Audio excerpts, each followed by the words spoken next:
Olá, queridos. A gente vai, então, continuar, né, com a fonética. E a gente vai hoje preparar o terceiro vídeo de vocês, que agora são os encontros vocálicos, né? Eles serão apresentados de forma mais clara e mais bem organizada para vocês, para a gente começar a finalizar essa parte e conseguir fazer, então, a identificação do que a gente tem ali dentro, juntamente com a transcrição fonética, tá? Então, primeira coisa, o que é um encontro vocálico, né? O encontro vocálico nada mais é do que um agrupamento de fonemas, então, formados por vogais e semivogais. Elas podem aparecer dentro de uma mesma sílaba, que é o que acontece com os ditongos, é o que forma o ditongo e o tritongo, e eles podem estar em sílabas diferentes, que é o que acaba formando, então, o nosso hiato. Para que a gente consiga e encontrar e identificar esses encontros vocálicos, é importante a gente retomar um pouquinho os conceitos do que é uma vogal e uma semivogal.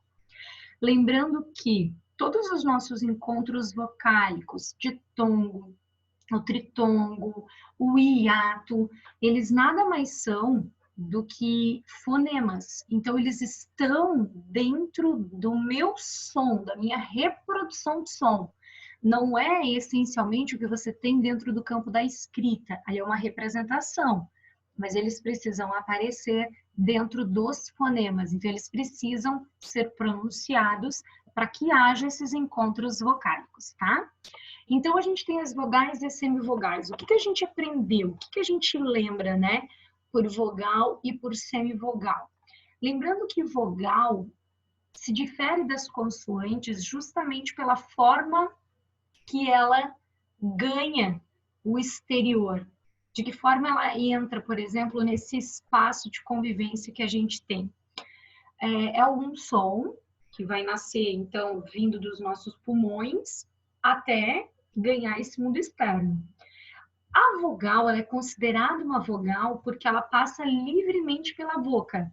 Ela só vai fazer vibrar essas preguinhas, né, das minhas cordas vocais. São a base da língua portuguesa, né, do núcleo de formação das nossas sílabas.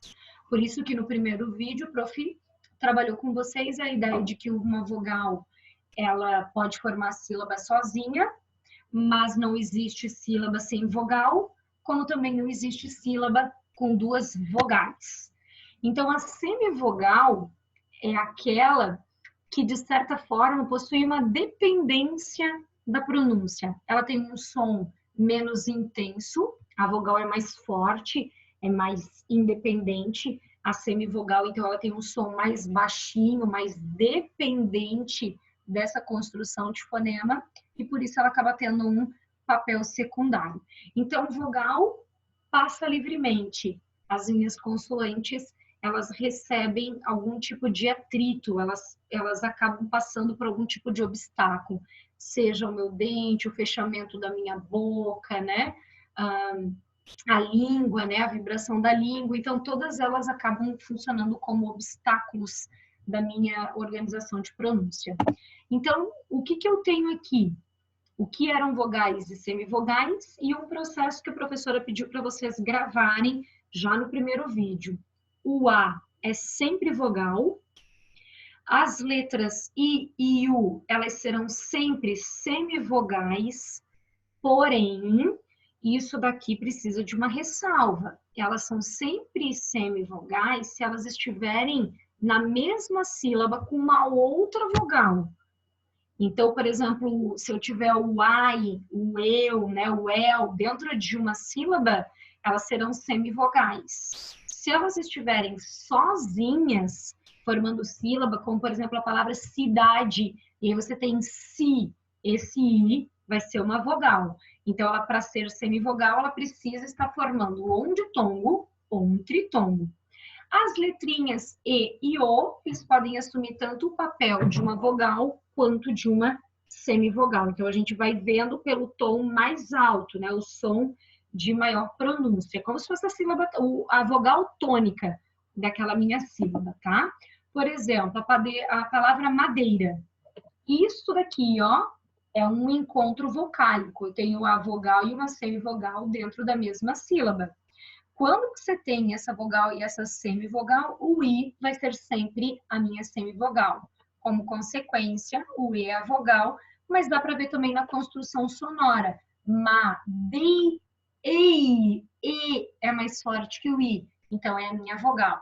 Na palavra mãe, o A é sempre vogal, então agora o E, ó, vai passar a ser a minha semivogal. Aqui eu tenho a transcrição fonética, mas uma transcrição bem simples, né? O mãe, eu tanto posso colocar o símbolo desse J aqui, porque é a letra que eu uso quando o E e o I são semivogais, como eu posso colocar o próprio E aqui. Essa construção fonética, ela, de certa forma, é muito regionalizada, né? Algumas regiões, por exemplo, do Brasil, falam o E muito forte como I, mãe, então pode aparecer aqui também o I, por exemplo. E é por isso que a gente acaba colocando este símbolo, porque hora pode ser o E, hora pode ter som do I.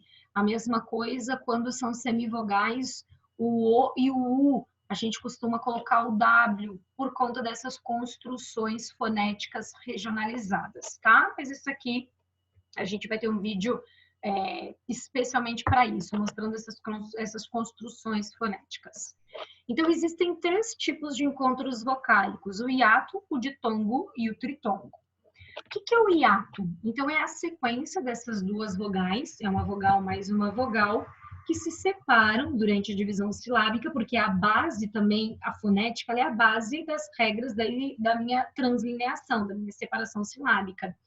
Então, por exemplo, eu tenho já marcado que 2 vogais, então agora tem que cuidar, porque a gente está falando da vogal e da semivogal, né? 2 vogais não podem ficar na mesma sílaba, então elas precisam ser separadas silabicamente.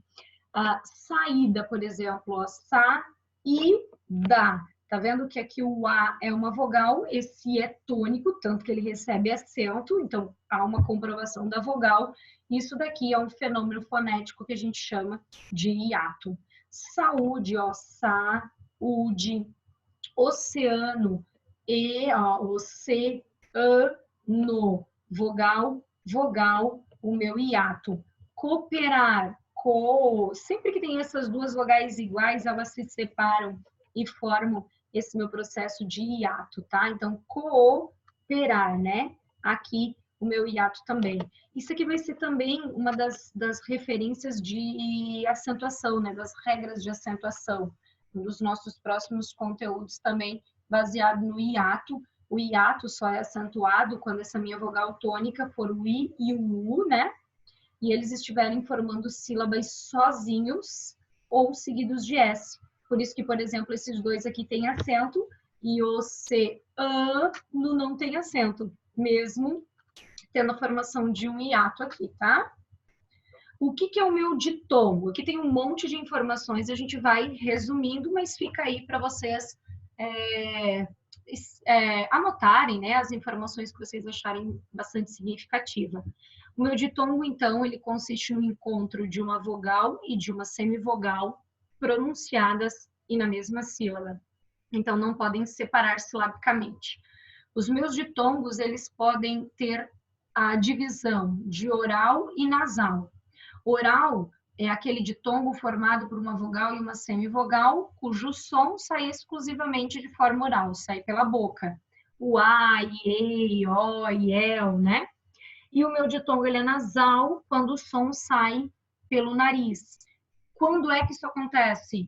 Quando eu tenho o A, o tio, por exemplo, o A, e quando eu tenho a terminação do M e do N nas vogais A, M, né? O A e o M, e E e o M, quando estiverem, por exemplo, no final da minha palavrinha. Depois, no exemplo, a prof vai mostrar isso de forma mais clara.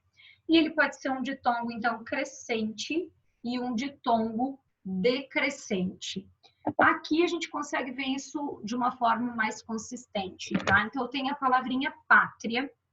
Pátria já está transcrito foneticamente. Eu separei a sílaba dentro da transcrição fonética. Aqui tem até com acento também, né? O acento não vai na transcrição, mas tudo bem. Eu mantive ali para só conformidade. Eu tenho uma divisão, então, já sei de uma divisão silábica, pátria.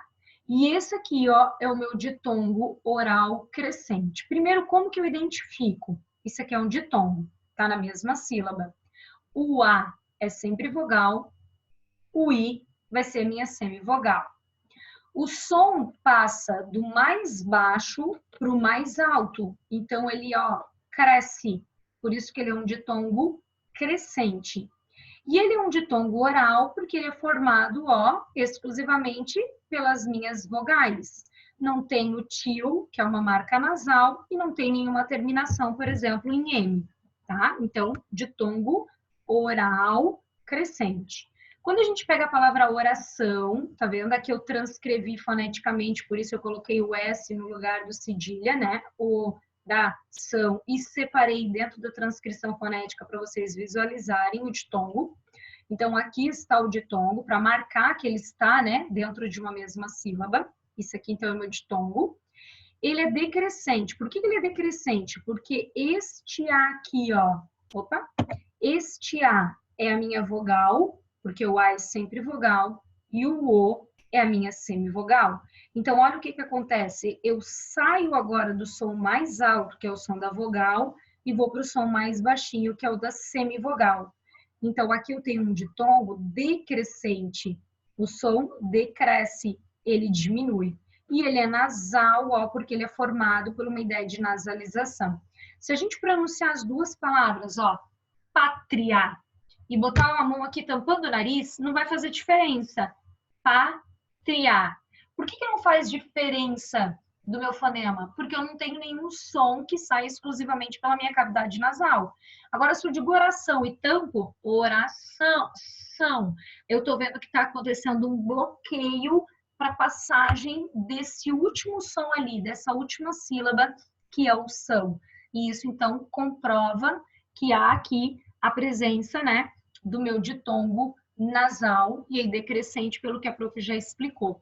Aqui eu deixo uma marca, ó, para vocês relembrarem, para não esquecer que o AM e o EM, que originalmente são classificados como dígrafos vocálicos, a gente viu isso no vídeo anterior, quando eles vierem no fim da palavra, no final da palavra, eles passam a ser ditongo nasal.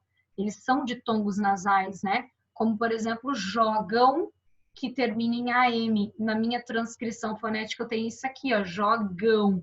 E aí eu coloquei o W no lugar do U. Poderia colocar o U, porque é o som que aparece, ó, jogam. O último som que eu tenho é um som de U. Então, isto daqui, ó, é o W, mas poderia ser colocado o U tranquilamente. A minha vogal, a minha semivogal, é um exemplo de ditongo nasal decrescente. O tritongo, então, é uma sequência, sempre nessa ordem lógica, de semivogal, vogal e semivogal. Então, elas não se encontram, não vai haver duas vogais, tá vendo? Porque elas não poderiam ficar juntas. Eu tenho uma semi, uma vogal e uma semivogal. Então, o meu som faz isso aqui, ó. Sobe e desce. Assim como os ditongos, né? Eles podem ser classificados em orais e nasais. Eles apresentam, então, uma única visão, uma única divisão, e na separação silábica, eles precisam obrigatoriamente estarem juntinhos, né? Por exemplo, a palavra Paraguai. Separei aqui para a gente ver, ó. Paraguai. Isso aqui é a minha transcrição fonética, para mostrar que todos são pronunciados. Esse U é pronunciado, né? Paraguai. E aqui, olha que eu tenho os três juntinhos, ó. U, a minha semivogal, o A, a minha vogal, e o I, a minha semivogal. Isso é um tritongo. Eu tenho três pronunciados, tá vendo? E dentro da mesma sílabazinha. Por que é um tritongo oral? Porque ele é formado exclusivamente por essas vogais orais, ó. Paraguai sai livremente. Quão, quando eu pego aqui embaixo, ó, quão, eu tenho o tio agora, então ele é um exemplo de tritongo nasal. Nesses tritongos não existem essa classificação de crescente e decrescente, porque eles sempre são formados por um crescimento e aí decresce o som, porque eu volto, né, para uma semivogal, tá? Então, eles estão na mesma sílaba. O que é importante, ó? Todos esses encontros precisam existir dentro do campo da fonética, ou seja, precisam ser pronunciados e precisam estar na mesma sílaba, exceto o hiato. quais, por exemplo, ó, se vocês olharem dentro do campo visual da ortografia, vocês vão achar que ideia e quais é a mesma coisa, porque eu tenho 3 aqui e eu tenho 3 aqui. Quando eu transcrevo foneticamente, eu percebo que todos são pronunciados. Quais? Ideia também. Só que quando eu separo a sílaba, olha o que acontece com a palavra ideia. Ideia. Isto daqui, ó, se separou. Então, eu não tenho o tritongo, tá vendo? E também não tenho hiato. Isso aqui é um ditongo. Por quê? Porque o E é mais forte, é a minha vogal, e o E é a minha semivogal. Isso aqui é um exemplo de um ditongo oral decrescente. Então, é importante ter sempre em mente a transcrição fonética para comprovar que ele foi pronunciado e identificar essa separação silábica para observar se eles permanecem unidos, ó, na mesma sílaba, né? Se eles estão ou não formando sílaba para a identificação deles, tá? Então, a última coisa que falta para a gente desses encontros é o encontro consonantal. O prof vai organizar um vídeo bem curtinho sobre ele, e aí eu já faço com vocês a organização da transcrição fonética, a identificação, né, de dígrafo, de ditongo, de hiato, de dífono, daí a gente já consegue fazer um apanhado geral dessa estrutura fonética, tá? A gente fica por aqui, então, até o próximo vídeo.